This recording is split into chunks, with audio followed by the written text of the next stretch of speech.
Bienvenidas y bienvenidos al Diplomado en Ministerio Infantil Cristiano del Instituto La Hispaniola en República Dominicana. En esta ocasión vamos a dar inicio al módulo 6 de este diplomado, el cual tiene por nombre Desarrollo Curricular aplicado al Ministerio Infantil Cristiano. Vamos a comenzar desarrollando lo que va a ser la planificación didáctica de este módulo, el cual va a consistir en una temporalidad del 1 de febrero al 22 de marzo del año 2025. Estaremos desarrollando 8 sábados de un trabajo arduo e intenso en el que vamos a estar aprendiendo diferentes cosas en relación a lo que es el desarrollo curricular y la macroplanificación aplicada al Ministerio Infantil Cristiano. Hay una gran diferencia entre lo que es la macroplanificación y la microplanificación. La microplanificación ustedes ya la han visto en el módulo de didáctica aplicada al Ministerio Infantil Cristiano, y en esta ocasión vamos a ver la macroplanificación, cómo planificar la educación del sistema educativo del Ministerio Infantil dentro de la iglesia, pero en una gran escala. Vamos a ir sábado con sábado desarrollando cada uno de estos elementos. El horario en que se va a desarrollar este módulo, como el que se han desarrollado los módulos anteriores, será de 8 de la mañana a 5 de la tarde el día sábado y el día domingo. Este módulo consta en una hora de clase de 40 horas. Estas están divididas en 8 horas teóricas, las cuales vamos a estarlas viendo en 4 sábados, y 32 horas prácticas en las cuales ustedes estarán desarrollando diferentes trabajos, diferentes estrategias, diferentes métodos y diferentes técnicas de enseñanza y aprendizaje, y elaborando planificaciones o macro planificaciones para el sistema educativo. Como es costumbre, doy inicio con presentándome como su facilitador. Mi nombre es Oscar Chirinos, soy miembro de la Iglesia de Cristo en San José de la Vega. He sido director del Ministerio Infantil Cristiano por muchos años dentro de la congregación. También he trabajado con el grupo de adolescentes, con el grupo de jóvenes. Fui maestro del Instituto Baxter durante 12 años, en el cual desarrollaba todas las clases del sistema educativo, de las ciencias de la educación, como ser pedagogía, didáctica, desarrollo curricular, psicología educativa, filosofía educativa, administración educativa y muchas otras más. Así es que vamos a tener la oportunidad de estar compartiendo de esta manera en este sistema virtual asincrónico, en el cual ustedes van a tener que hacer uso mucho de su autonomía e independencia del aprendizaje, ya que este sistema es un sistema autogestionado en el que ustedes van a estar trabajando, en el que ustedes van a estar haciendo diferentes cosas que van a ayudarles a tener un aprendizaje altamente significativo de lo que es desarrollo curricular.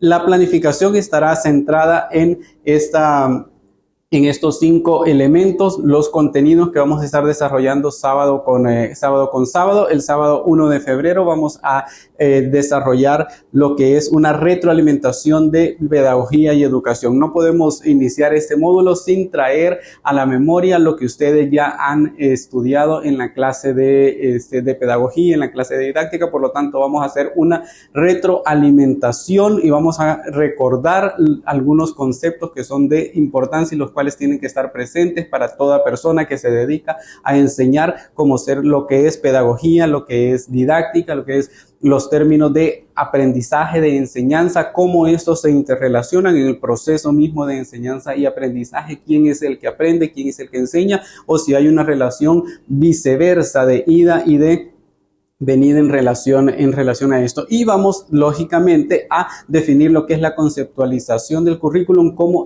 ha venido evolucionando desde los inicios de lo que nosotros conocemos como la educación formal, pasando de la educación tradicional ya específicamente a la educación formal, cómo se ha utilizado la concepción del currículum y cómo se ha puesto en práctica, cómo se ha llevado a la realidad en este sentido. Y vamos también a definir lo que es la macroplanificación. En el siguiente sábado ustedes van a estar elaborando un trabajo específico que ya va a estar asignado y que va a estar subido en la plataforma, que ustedes lo van a poder descargar y van a ver cada uno de los pasos o de los lineamientos de cómo se va a elaborar este trabajo. Este trabajo consiste en una planificación curricular, en una macro planificación curricular de todo el sistema educativo del Ministerio Infantil en el que ustedes están trabajando. Luego, el siguiente sábado, el sábado 15, vamos a hablar sobre la funcionalidad de los elementos del currículum en el aula de clase. Hay diferentes elementos, como los elementos generadores, como los elementos orientadores, como los elementos activadores o metódicos, como los elementos que trabajan en una sinergia, que trabajan en una integralidad para poder funcionar, para que la macroplanificación curricular se lleve a cabo dentro del sistema educativo. El siguiente sábado van a elaborar el trabajo número 2, que va a consistir en un control de lectura. Se les va a asignar un libro de texto, el que van a ustedes a tener que leer, y luego vamos a desarrollar un control de lectura. Después, el sábado 1 de marzo, vamos a estar el sábado 8 de marzo van a elaborar el trabajo número 3, que consiste en un análisis documental sobre un video que habla sobre el sistema educativo. Es un video que dura aproximadamente 1:30, pero es uno de los mejores videos que se ha realizado de acuerdo a una investigación que el científico Jürgen Klarik desarrolló para todo el sistema educativo a nivel mundial. ¿Cómo está el sistema educativo actualmente? Ustedes van a hacer un trabajo en relación a esto. Y el sábado 15 vamos a hablar sobre las fuentes del currículum y específicamente de planificación curricular. Vamos a aprender aquí muy de manera práctica en qué consiste cada uno de los planes que debe contener una planificación curricular. Por ejemplo, comenzando desde los objetivos y los fines que se tienen dentro del sistema educativo de la iglesia, pasando por la planificación anual, luego por la planificación mensual y llegando a la planificación o lo que conocemos como la microplanificación, que es la puesta en marcha de cada una de las clases que se van a desarrollar durante todo ese año de enseñanza. Y el sábado 22 cerramos la clase con la elaboración del trabajo 4, que va a consistir en entrevista a expertos en el área de la educación cristiana. Entonces, de esta manera vamos a estar trabajando en este módulo de desarrollo curricular aplicado al ministerio infantil cristiano. Así es que sin más, vamos a comenzar con nuestra retroalimentación. Como les decía, es altamente importante que podamos nosotros recordar qué es lo que aprendimos anteriormente, y por lo tanto vamos a comenzar a hablar de la historia de la pedagogía. No sé si recuerdan, ahí en sus sentadas y sentados en sus escritorios, en su oficina, en el lugar donde ustedes estén viendo esta clase o el desarrollo de esta clase, han de recordar ciertos conceptos, ciertos elementos, ciertas situaciones que intervienen en todo proceso de enseñanza y aprendizaje. Entonces, vamos a hablar un poco sobre la historia de la pedagogía y del sistema educativo. ¿Cómo surge la pedagogía y cómo es aplicada en los sistemas educativos actuales, ya sea de manera secular o ya sea también dentro de la iglesia, del sistema educativo de la iglesia, ¿verdad? En cierta ocasión, una persona dijo que no se puede separar la ayuda que las ciencias de la educación nos dan a nosotros y para poderla aplicar en la enseñanza de la iglesia. Por lo tanto, esto es lo que vamos a nosotros hacer. Vamos a conocer, o vamos, mejor dicho, a recordar lo que ya conocimos, y vamos a activar nuestro aprendizaje significativo, que fue todo lo que nosotros guardamos en nuestra mente para luego recordarlo cuando lo llevamos a la práctica. Paulo Freire y ustedes lo van a escuchar durante todo este módulo y quizás lo van a escuchar en algunos otros módulos, porque Paulo Freire fue uno de los mayores exponentes en el área de la pedagogía, uno de los mayores pedagogos a nivel de Latinoamérica, que después de su muerte todavía sigue haciendo mucho eco en todos los sistemas educativos de nuestro continente. Él decía que los seres humanos sabemos que somos inacabados, y es precisamente ahí, en esa radicalidad de la experiencia humana, que reside la posibilidad de la educación. Si nosotros no nos conocemos como seres inacabados, entonces nosotros no estamos siendo los docentes que deberíamos de ser para desarrollar cualquier proceso de enseñanza y aprendizaje. La educación se trata de un inacabamiento, se trata de que cada día nosotros estemos aprendiendo algo, el conocimiento se actualiza en esta era de que nosotros estamos viviendo, en este momento de la humanidad que la conocemos como la era del conocimiento, el desarrollo tecnológico, la entrada en vigencia de la inteligencia artificial, que también debe de estar dentro de los sistemas educativos. Entonces el conocimiento se va actualizando cada 5 años, cada quinquenio. Nosotros debemos de estar revisando qué es lo que estamos haciendo, qué es lo que estamos enseñando, cómo lo estamos enseñando. Entonces ese proceso de inacabamiento nunca deja de estar en nosotros. Nosotros desde que nacemos, desde que estamos, mejor dicho, en el vientre de nuestra madre, ya estamos aprendiendo, ya estamos nosotros generando ciertos momentos o ciertos espacios de aprendizaje. Y esto lo van a ver muy bien en el módulo o ya lo vieron muy bien en el módulo de psicología educativa y del desarrollo. Entonces debemos de plantearnos como seres inacabados, como seres que siempre estamos aprendiendo, como seres que siempre necesitamos aprender algo. Por lo tanto, vamos entonces a ver este video para que nos inspiremos antes de comenzar esta retroalimentación, esta activación de conocimientos para que el aprendizaje significativo esté en nosotros. Vamos a ver este video que nos va a inspirar, que nos va a ayudar.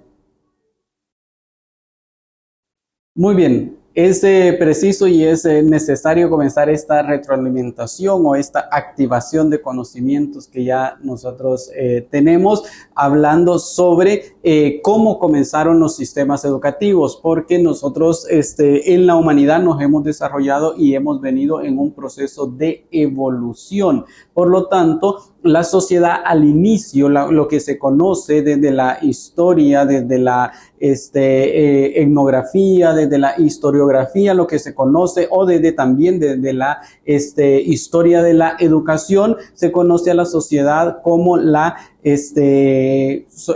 sociedad desarrollada, o mejor dicho, presente como la educación primitiva.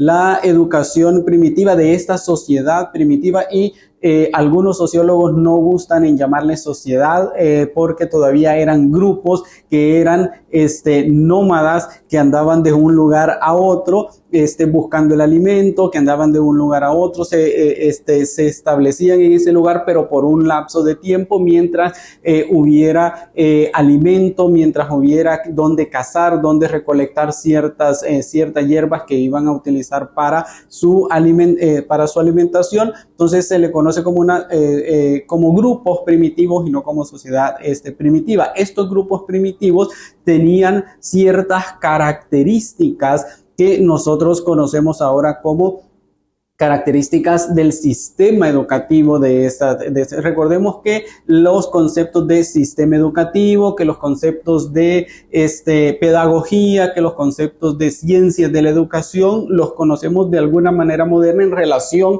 a este tipo de grupos sociales, ¿verdad? De grupos de individuos, pero estos tenían ciertas características que no debemos nosotros dejar de por un lado, sino que debemos de estudiarlas, debemos analizarlas y debemos de comprender cómo estos vinieron evolucionando. Cómo pasamos de una educación primitiva a una educación de tipo tradicional y a una educación de tipo formal como la que tenemos actualmente. Entonces, esta educación primitiva tiene ciertas características que son muy interesantes.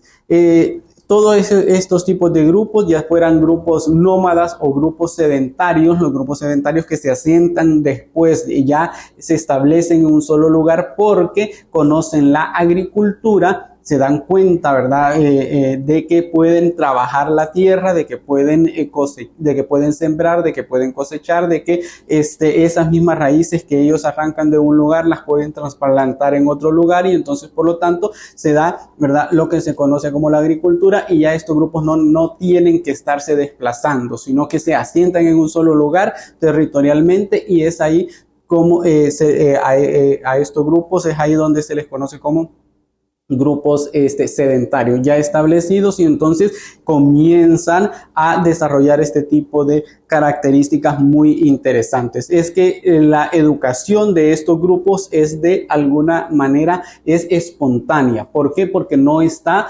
especificada, no está sistematizada, no está pensada, no es una educación que está formalizada como la conocemos, no está estructurada, sino que se da de manera espontánea. Los adultos, los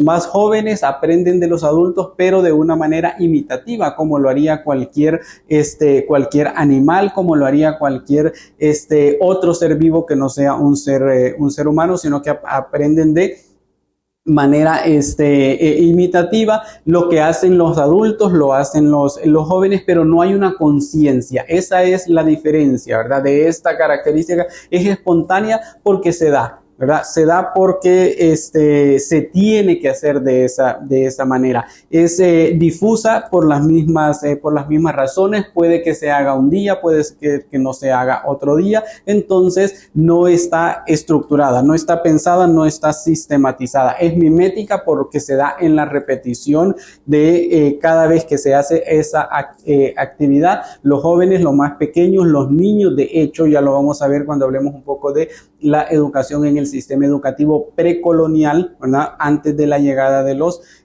colonizadores a nuestro territorio. Es práctica. ¿Por qué es práctica? Porque se utiliza para el día a día, para sobrevivir. Se sale a cazar, los hombres van a cazar, las mujeres y los más pequeños se quedan en el hogar, las mujeres se quedan haciendo tareas, ¿verdad?, de hogar, que tampoco no podemos llamar como un hogar ya establecido como lo conocemos actualmente en nuestra sociedad, pero el espacio de convivencia, el espacio donde estas personas se desarrollan, ¿verdad?, se quedan las mujeres con los niños haciendo algunas actividades aplicables a ello, ¿verdad? Es coercitiva. ¿Por qué? Porque se hace uso del castigo. Se va a hacer uso, ¿verdad?, del castigo si no se comporta de una manera ya específica, y es estacionaria por el sentido que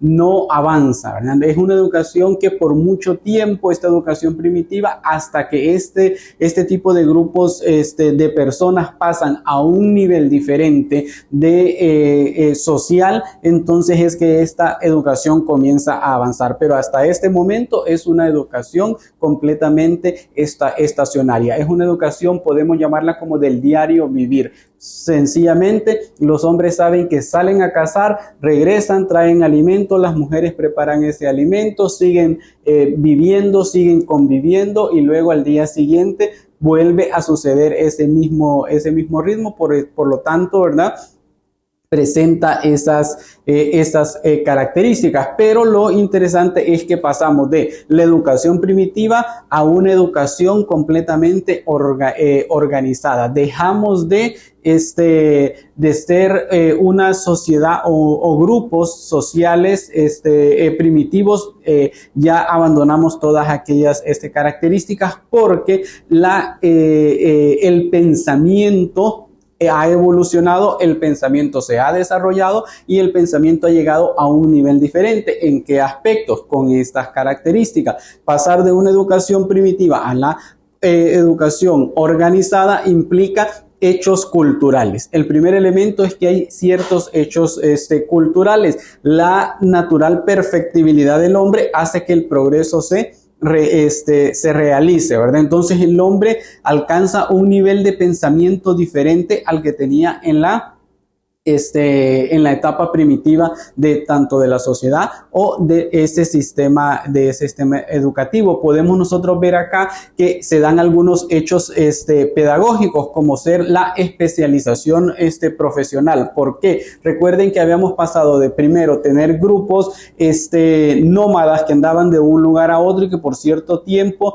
y que por ciertos momentos o por ciertos lapsos de tiempo se establecían en un lugar. Cuando ya no había alimento en ese lugar o ya no había animales que cazar, entonces se buscaban otra zona geográfica en la cual hacer estas actividades. Y después pasamos a ser grupos sedentarios ya establecidos totalmente, se conoce la agricultura y por lo tanto entonces al conocer la agricultura es necesario conservar ese modo de vida, y al conservar ese modo de vida entonces nosotros estamos hablando de que el pensamiento de la persona, el pensamiento del individuo tiene que cambiar y por lo tanto tiene que generar ciertos elementos que ayuden a la conservación de ese conocimiento. Entonces van pensando en la especialización profesional en el sentido de que le van a enseñar los adultos a los más jóvenes o a los más pequeños a conservar este tipo de conocimiento. Hay formación de sistemas morales porque ya se va pensando de una manera diferente.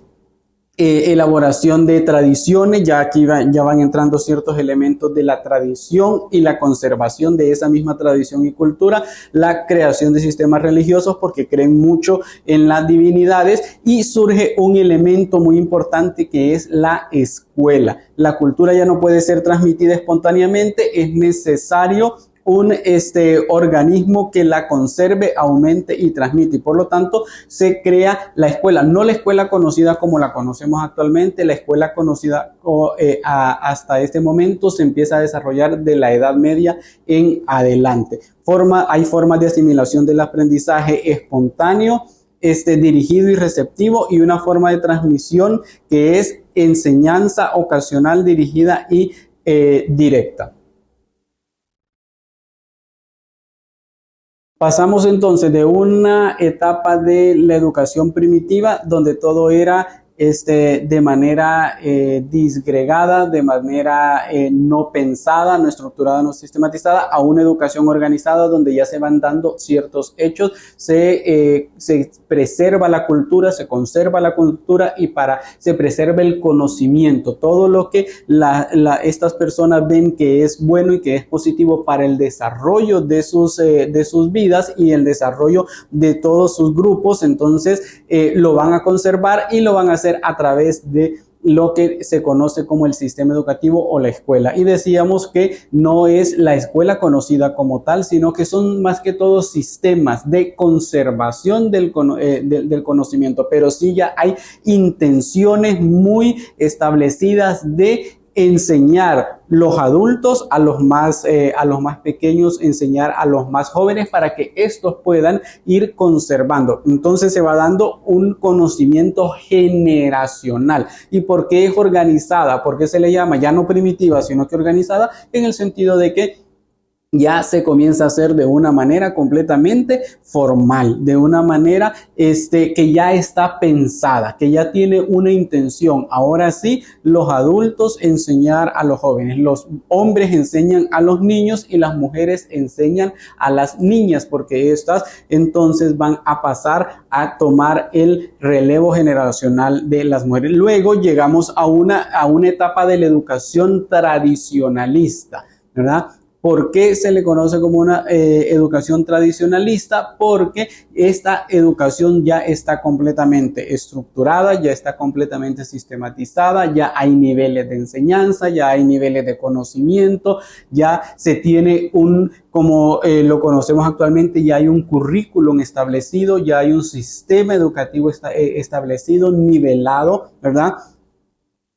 Para la preservación de la sociedad. Y esta educación tradicional se da en lo que nosotros conocemos como las civilizaciones, las sociedades que ya han alcanzado un alto grado de desarrollo en el individuo, de manera individual y de manera social. Aquí tenemos civilizaciones que fueron las que se desarrollaron en lo que se conoce como el mundo antiguo, como ser Egipto, Mesopotamia, China, India, Persia, Fenicia y Palestina. Todas estas civilizaciones ya tenían sus sistemas educativos totalmente intencionados, pensados, y habían ya estructurado la educación desde un nivel inicial hasta un nivel final, que es lo que nosotros comparativamente conocemos actualmente como los niveles del sistema educativo: preescolar, primario, secundario, universidad, ¿verdad? Y en algunas sociedades hasta especializaciones, ¿sí? A veces, ¿verdad? Es muy difícil que nosotros creamos que este tipo de sociedades tenían ese tipo de enseñanza. Pues sí, así lo era, ya está comprobado desde la historia, ¿verdad? Desde todos los tipos de la historia. La antropología misma ya ha comprobado de que estas sociedades se desarrollaron de esa manera, ¿verdad? Es una educación tradicionalista en el sentido de que se sigue conservando la intención de que los adultos enseñen a los más pequeños. Y llegamos entonces a una etapa que nos concierne en nuestro contexto específicamente latinoamericano, o lo que los historiadores conocen como la América conquistada, con la llegada de los españoles y luego con la llegada de los otros europeos que vinieron a colonizar o a conquistar, mejor dicho, nuestro territorio. Solo vamos a hablar específicamente de la educación precolonial de dos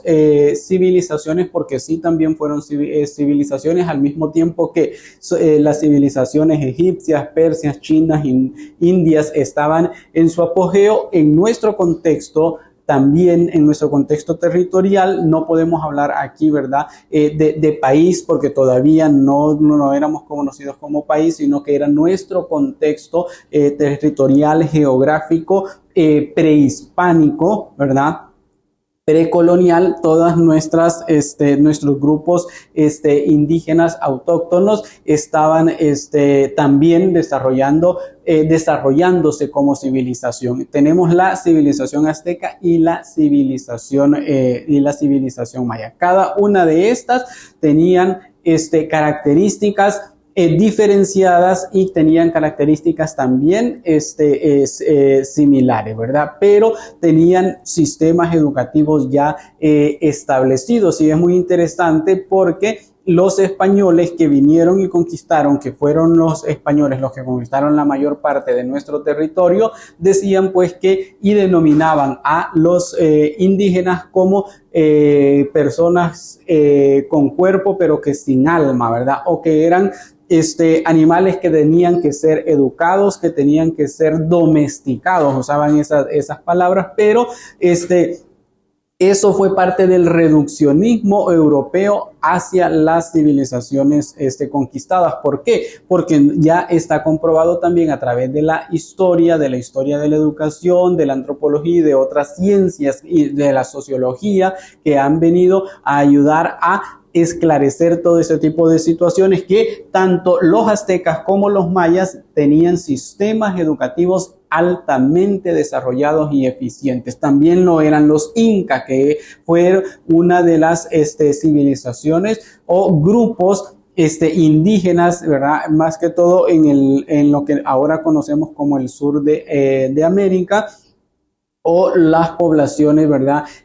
Andinas, que también tenían sistemas altamente estructurados y desarrollados de la educación. Tenían diferentes escuelas, tenían diferentes momentos, tenían diferentes materias que enseñaban contenidos, una malla curricular, un desarrollo curricular establecido. Recordemos que todos estos grupos, entre todos ellos, habían ingenieros, habían arquitectos, habían astrónomos, habían astrólogos, también estaban estratificados en clases sociales que los hacían de alguna manera diferenciar todo ese sistema. ¿Por qué? Porque estaba desde la clase gobernante, pasando por la clase sacerdotal, por la clase guerrera, hasta llegar al resto del pueblo. El resto del pueblo tenía todas sus artes, tenía todos sus oficios, eran los que construían todos sus templos, los lugares de habitación, los lugares de vivienda. El pueblo, entonces, el pueblo se capacitaba de alguna manera en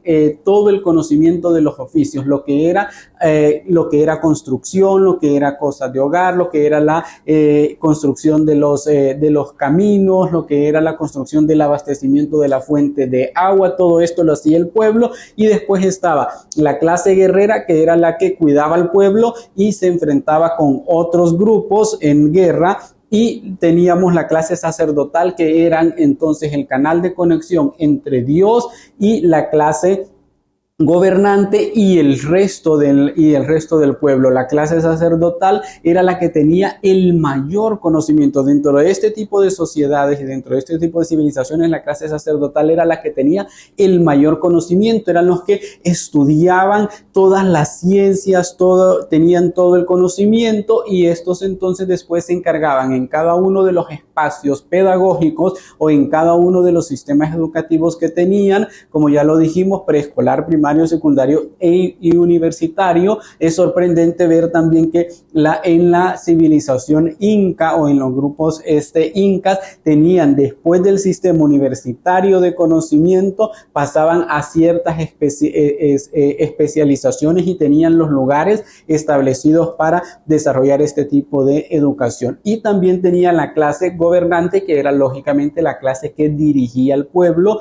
que también estaba de cierta manera, era la que tenía el mayor conocimiento, y la clase gobernante siempre se pasaba de generación en generación. Por lo menos de lo que tenemos conocimiento de el mundo maya, que es lo que nos arropa más cercano a nosotros aquí en la región centroamericana y conectado con México, que los mayas, ¿verdad? Aquí en Honduras específicamente, los mayas tuvieron 18 gobernantes durante todo el desarrollo de esta civilización. Y durante todo este tiempo de desarrollo de estas civilizaciones estuvo presente la intención pedagógica de enseñar, de diseñar los sistemas educativos como tales, ¿verdad?